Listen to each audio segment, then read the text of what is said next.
Okay, I'm back. I'm in the Wizard of Oz coloring book.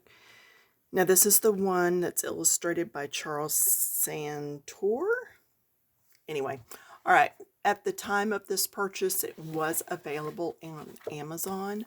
I am not going through and doing this entire book with you, but I'm doing it like the other books where I just go in any story form, and I went through and did her dress first. I did the Yellow Brick Road, and I do it through the book so that I know that part's done.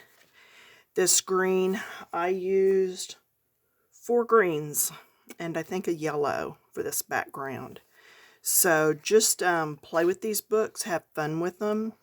But I thought when I got to this page, I really wanted to hone in on this face because, and I'm using the same greens again, but there's so many little layers here of what's behind, what's in front, and shading.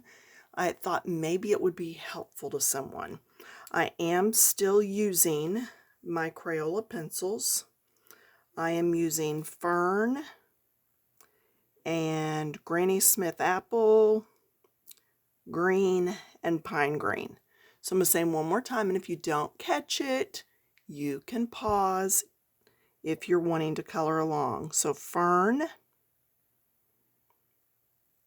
Granny Smith Apple, Green, and Pine Green. Now sometimes I get mixed up on which one of these is the lightest.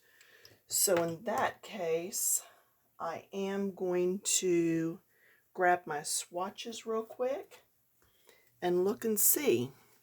So another reason I have swatches. So there's Granny Smith Apple and there's Fern. So Granny Smith Apple is the lightest and not Fern. So switch those two. Get these all ready. Okay, so, and I need to sharpen this one just a smidge. I don't always have all my pencils real sharp because I'm not always getting into little bitty spaces. And with the pressure I put on them, I don't want to snap a lead. Hopefully, I will keep this book in this area. I'm going to sit down and I am going to get started. This is one of those books that has the colored pictures in it if you so choose to follow that. I'm just kind of doing what I want. So I'm looking here, and this edge is on top, so it gets my lightest.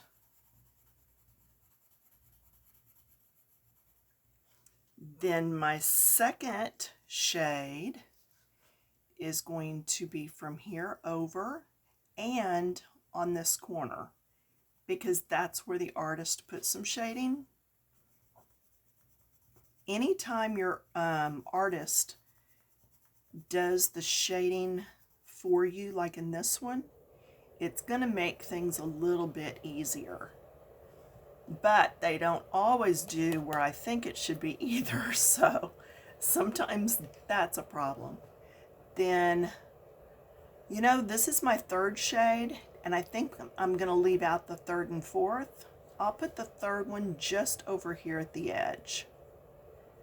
I don't want to use third and fourth too much in the lightest areas, because then when I get to the dark areas, there's no way to go darker without going to black. Okay, so back to my lightest.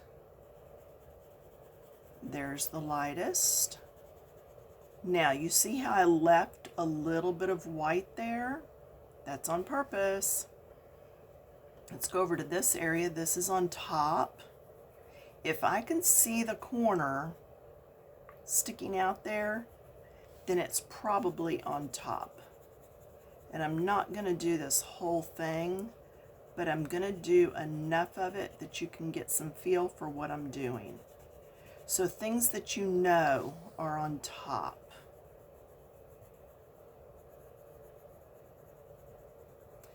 And because there's a line right there, I'm thinking, okay, is that because there's a shadow somewhere? Why did the artist do that? Not real sure. And then you go down here and these are light. So the corners that are on top, that are the lightest, that's what I'm after. And I am using Granny Smith apple. Here's a side. Here's a side. Now, is that on top of that or under that? It's kind of hard to tell. I'm going to say it's on top. Sometimes you just can't tell with some of these. So, yeah, sometimes it is just a guess. But if it's a guess for you, if you're guessing, then it's a guess for anybody else too. All right? So now this is my next shade. And see, I want it darker here because then it makes this look a little bit like it's popped on top. But do you remember how we used this color on this shaded portion? That means we're going to have to put another shade in here to really make that pop up. And we will get to that. And I went ahead and left this whole area just so that we could get that in there. And this one.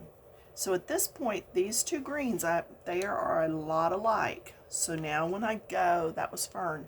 So now when I go to green, just the regular basic green, if I go right along here,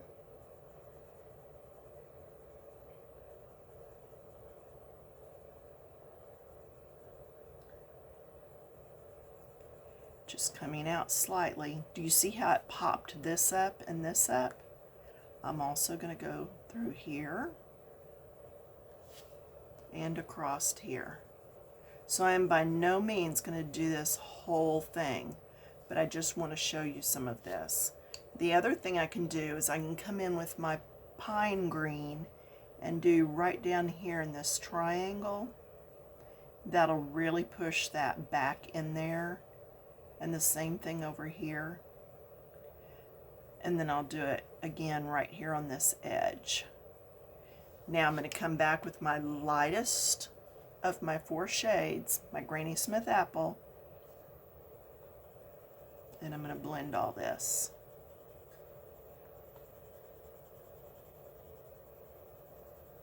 So even though these are Crayola pencils, you can see how well they work on this paper. So, you know, there's so many different brands of pencils, and I only have so many brands. But now I'm going to go back to the green again.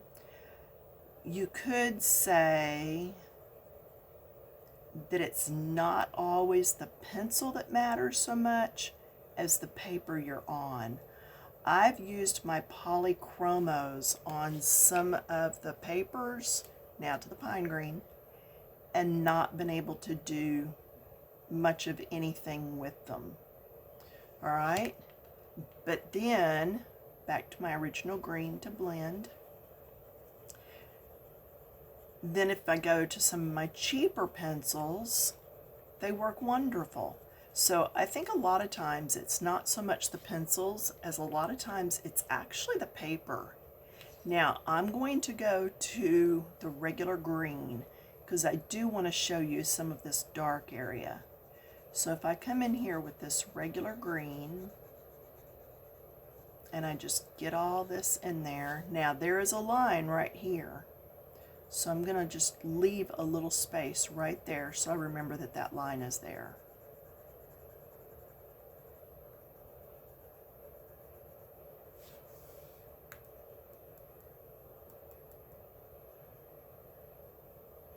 It's the weirdest thing when I use this pencil, the lead's not broken, but the lead moves and I can feel it all the way up in the pencil moving. So somewhere in there it's broken.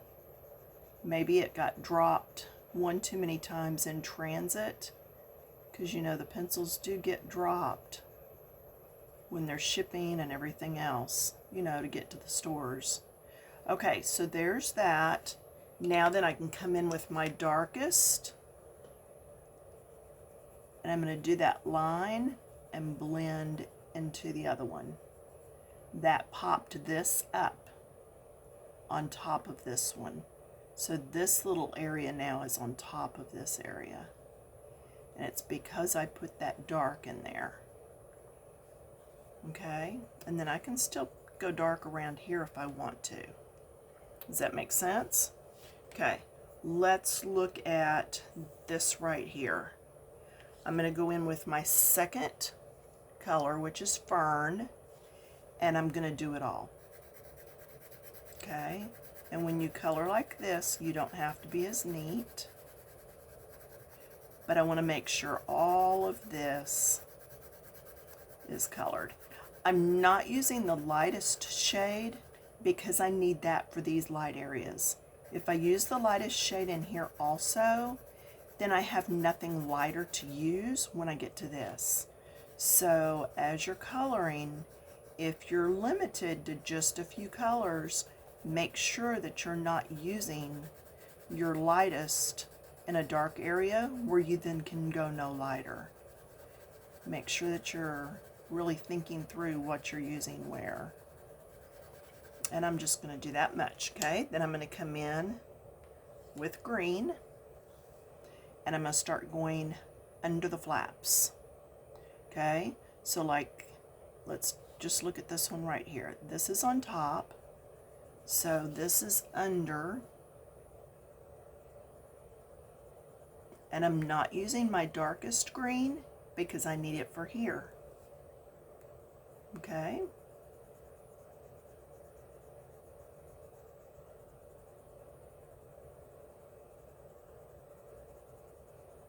Heavier on the edge, and then blend as I go in. Then here's the other edge of that paper. I'm assuming this is like some sort of a paper mache piece or something. Or it could be colored metal.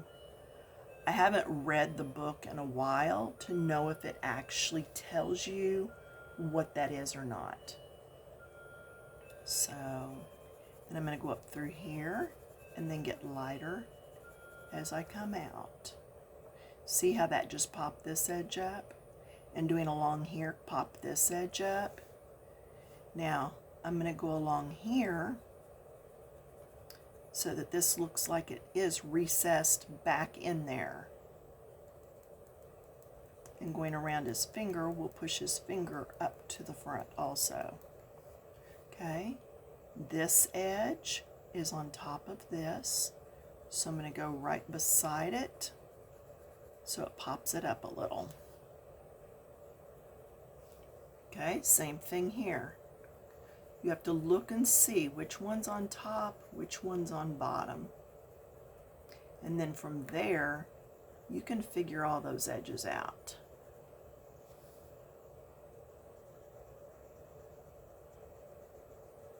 Now see right there, this is on top and this is on top.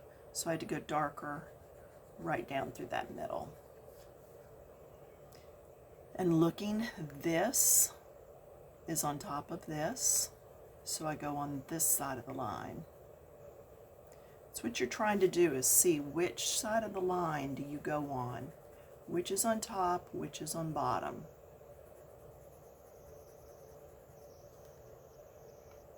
And then this one looks like this is actually on top of this up here. Okay, so let's just go back and look at what we've done now. I'm going to go to the pine green, and I'm just going to do like up in here where it's really dark, up in here, just anywhere that it might be a little bit darker.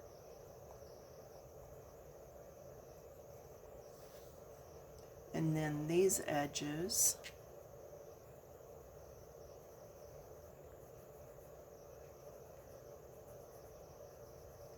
all right, then I'm going to come back with my lightest, and remember I based this with Fern, so I'm coming back with the Fern, not the Granny Smith, and I'm just going to blend it all.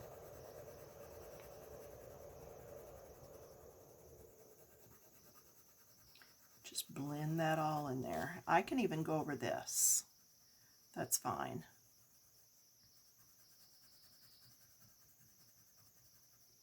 Just really blend that. I just wanted to get that first layer of this color on so that I would have a little bit of a base coat. Get some of that tooth out of the paper to start with. Okay, so again, this is a good lesson in what's on the bottom and where we want to shade. Okay, and you would just keep doing that through this whole thing. So let's go down here. I think I did that first part with Granny Smith apple, so now I'm using Fern.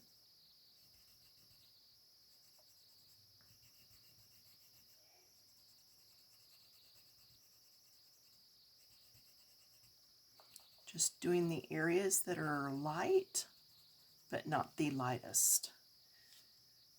Okay, now I'm going to go to my green. This is just the regular old green that Crayola has.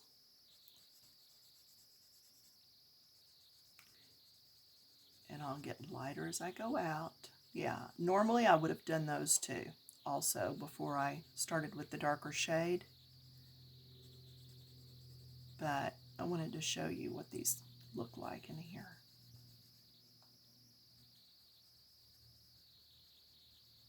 By going lighter as you go out, you do make it easier when you go to blend with your lightest shade. Yes, you can use a colorless blender. You can use, I mean, I've heard of Gamasol, all kinds of stuff. I just personally don't use any of that. I like to come back with the lightest shade, so I'm adding more color to the book and not just moving around the color that's on there. Okay, I need to come back and just put some color right there. Beef that up a little bit. This is Fern, and I'm going in where those lines were that the artist had put. Okay, now I'm going to go back in with my Granny Smith and just blend.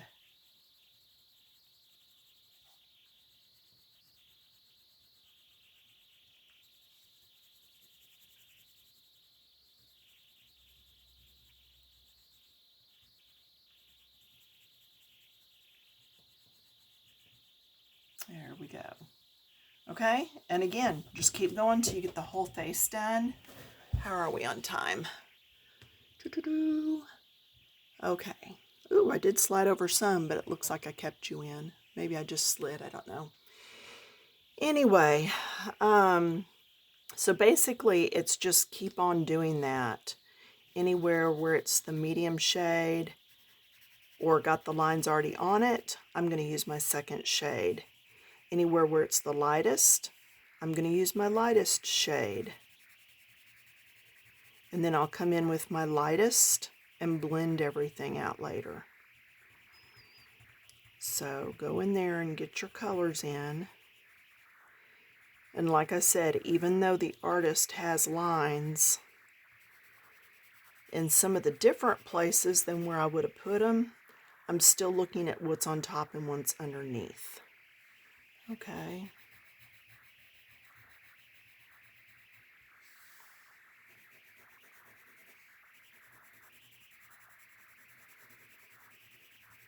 Okay, the green is next.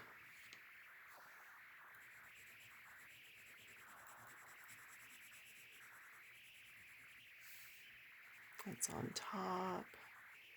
This one here is up on top. Should be some here. Just do your shading the best you can. It's going to be okay. Don't make it harder than it needs to be. Remember, if you can't tell, anybody that's looking at your book probably can't tell either.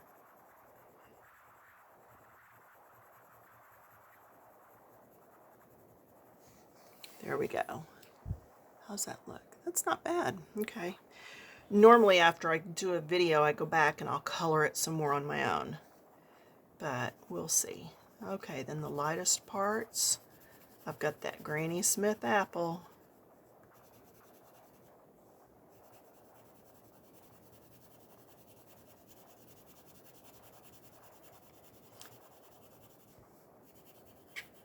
Just getting all that color on there. Then I'm going to come back with my green and start tucking some color in. Just make sure it fades out. It needs to fade out so that you can tell what's on top and what's on bottom.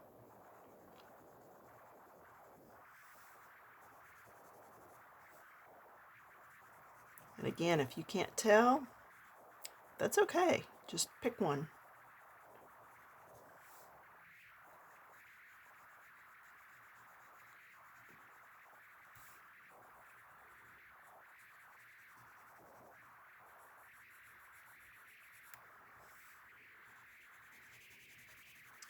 Doing those dark areas.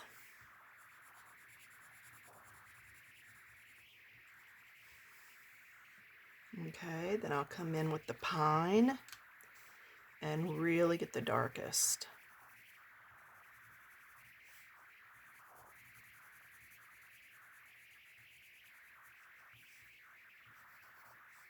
Can always add.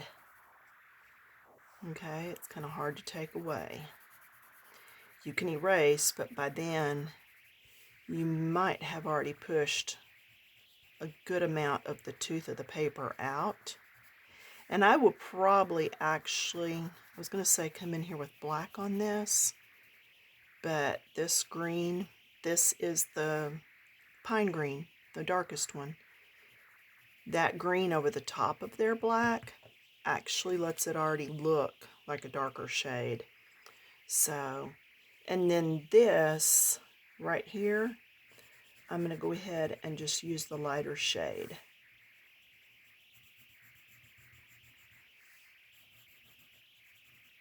Okay, now, because there's lines there, it means some of that is still overlapping. So I'll come in with the fern, and I'll pick one that's over top and color what's underneath. So I left this one light, and I colored dark right there. We'll say this one's on top, and I'll color this dark right here. And you're not going to see a huge difference in that. But, you know, it maybe will show up more than we think in the long run. I'm going to go ahead and get that done. Come up through here. Again, that was Granny Apple. Then I'm going to go to the regular green and just start doing a few angles in here.